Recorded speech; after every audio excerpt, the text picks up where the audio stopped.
Hi guys, welcome to my channel. Today I'm going to talk about my capture of Barnard 150, sometimes known as a Seahorse Nebula, although I think it looks like a lady running. My name's Rob and this is Seven Skies Astro.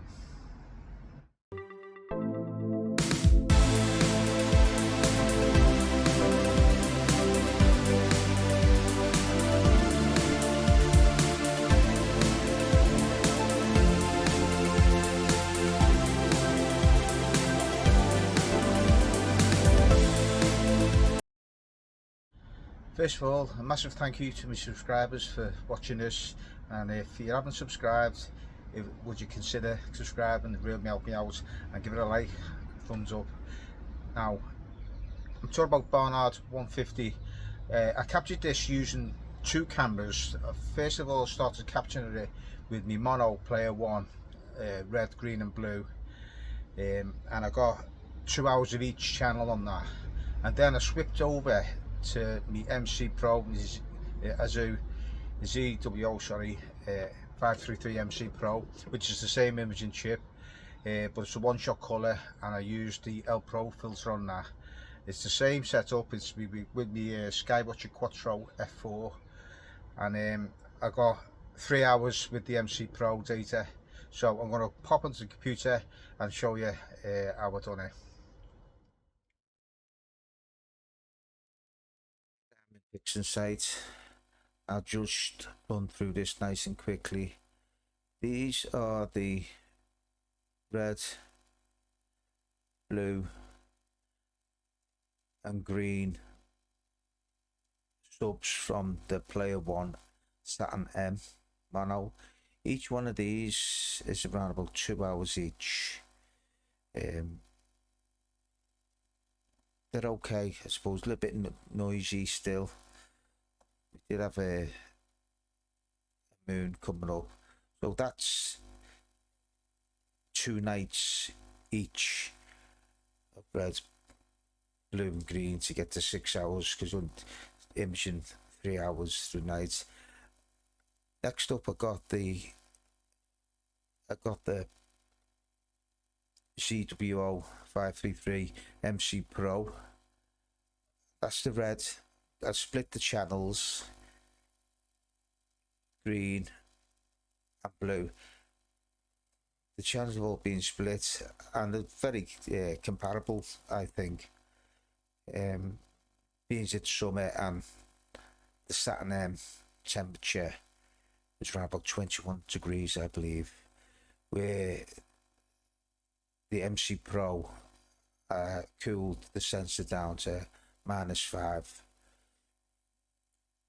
So I say, if you look at the blue there and the blue with that one, it's obviously it's a lot less noisy, I think, you know, but it's also, of course, isn't it? So there were the colours. And what I did do is, because you can't really, it's a bit awkward to stack them, I made a clone of the red, so you can only stack 3 colours of each, and then I stacked them all, and I got me integration. Now these are the registered. I've registered the red, green and blue to the green on the MC Pro.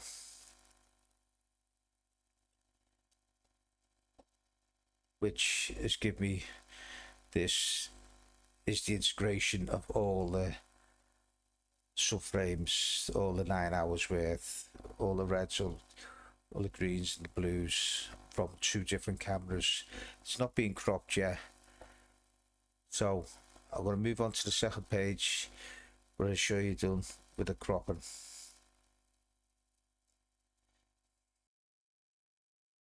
Now I've got the integration here.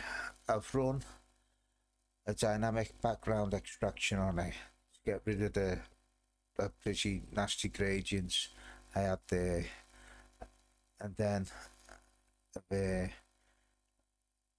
going to run a bit of blur exterminator. See, I've got a tilt in each corner. The stars are terrible. That's the MC Pro, because the Skywatcher focus it on my Quattro, the focus is not the best. I'm waiting to get a diamond steel track, but they've just not in stock anywhere, so that'll be one for probably next year now, as I'll be moving on to the Evo Star 120 ED again soon. But anyway, I'll run the Blade Exterminator over there, and then I've done the usual curves, histogram. I checked the generally inspired stretch to it, generalized hyperbolic stretch, should say, rather, just to try and bring out that faintness of the dust, which is, if you look in this image here, you can't see it, but it's getting lost amongst it. So that's what I've done. Curves, histogram again. I even put a range mask on to stop bloating the stars before I removed them, after which I've gone on and stretched it using Bill Blanchett's stretch maths, pixel maths, and I find that works really well. So after all that, I've come up with this. That was an awful lot of stars done there, an awful lot. And I used to use the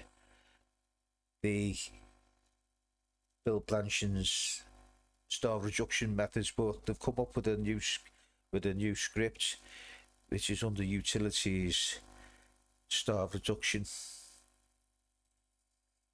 and it gives you a nice preview there. Now you can generate your own starless view. I use Star Exterminator from RC Astro. You can use StarNet or whatever. Click on that and it'll generate one for you. I don't really want to use small star protection, although that would have been ideal in the last video for Messier 27, so I didn't lose the central stars. But I may use that again sometime. Now the method I like to use is there's different methods. Transfer methods quite good. If you look, there's the original, and there's that transfer method. It's just allowing the nebulosity to show through.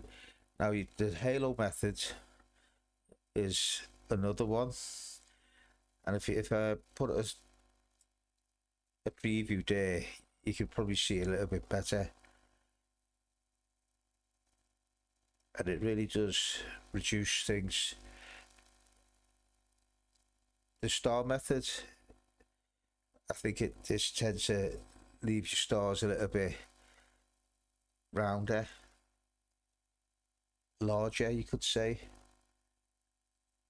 And then the lightness method, which is very similar to star method. I like the transfer method, as it just tends to reduce halos a little bit more. The halo methods is okay, but it's not quite. It's all a matter of opinions. That's the thing.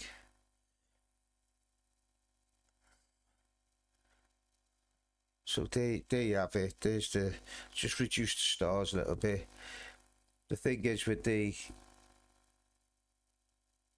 think the transfer method seems to work well for me. You can adjust these parameters here, but I tend to leave them as is. And I say, it's all a matter of opinion. And as I was saying to Cam Rice on my last video, I said I could see a lady running, and I think that's it there. There's a lady, there's an arm, and there's the other arm, there's a leg going. I don't know if you can see it on that, but I'm quite happy with that image there. So I'm gonna go with that one, I think. And there it is. I'm done. I can close that down. There's the star image. I don't need that. I just lower that one down. And this is that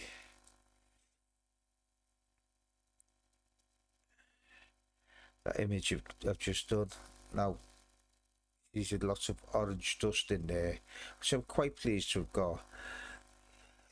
Now, do I need any little tweaks?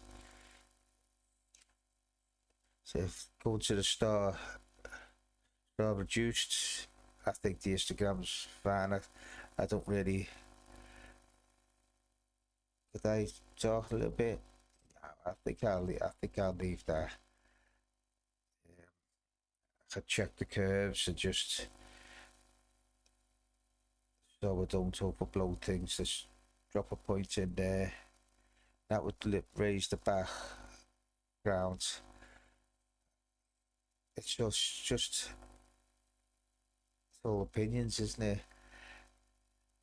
If you see more of the lady there, there's an arm, there's another arm coming down to a leg running.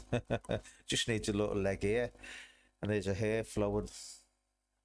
But yeah, it's a difficult one to, as its opinions, but I think I'll leave it as it was. So that's it. 9 hours worth. It goes to show you can get these dark nebula from portal 7 stroke 8 skies, so it is possible. And there you have it. That's the video for this week. I hope you enjoyed it. It's quite hard to capture the one-shot colour and the mono and put them all together, even though they're all red, green and blue.